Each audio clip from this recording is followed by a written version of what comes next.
Hi నమస్తే, నా పేరు Prithviraj and you're watching TG Telugu Galam. Don't forget to subscribe. దేవాలయాల టూరిజానికి ప్రాధాన్యతనిస్తానని పర్యాటక సాంస్కృతిక శాఖ మంత్రి జూపల్లి కృష్ణారావు అన్నారు. ఈ సందర్భంగా సోమవారం మంత్రి మాట్లాడుతూ జోగులాంబ ఆలయంతో పాటు రాష్ట్రంలోని పలు ప్రాచీన ఆలయాల పునరుద్ధరణ, మౌలిక సదుపాయాల కల్పన కోసం కాంగ్రెస్ ప్రభుత్వం కృషి చేస్తుందని అన్నారు. భక్తులకు ఎలాంటి ఇబ్బందులు కలగకుండా సకల సౌకర్యాలు కల్పిస్తామని చెప్పారు. దానికి నేను కూడా అంటే ఒక శాసనసభ్యుడిగా ఒక మంత్రిగా నా వంతు తెలియజేసి ఆ యొక్క ఎగ్జామ్స్ తీసుకుంటే ప్రయత్నం చేస్తూ అట్లాగే ఈ పరిధిలో లేనటువంటి ప్రాంతాన్ని కూడా ఇమ్మీడియట్గా కూడా ఈ యొక్క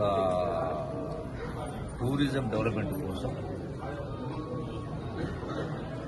రాష్ట్రంలోనే కాదు దేశంలో ప్రపంచంలో పర్యాటకం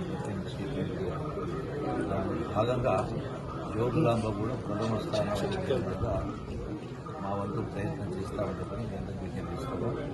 డెఫినెట్గా ఈ రోజున గౌరవ ముఖ్యమంత్రి రేవంత్ రెడ్డి గారి నాయకత్వాన ప్రజాస్వామ్యం పునరుద్ధరించబడింది. మిగతా విషయాలను అక్కడ మాట్లాడదాం, ఇక్కడ మాట్లాడే సభ కాదు. డెఫినెట్గా మంచి భవిష్యత్తు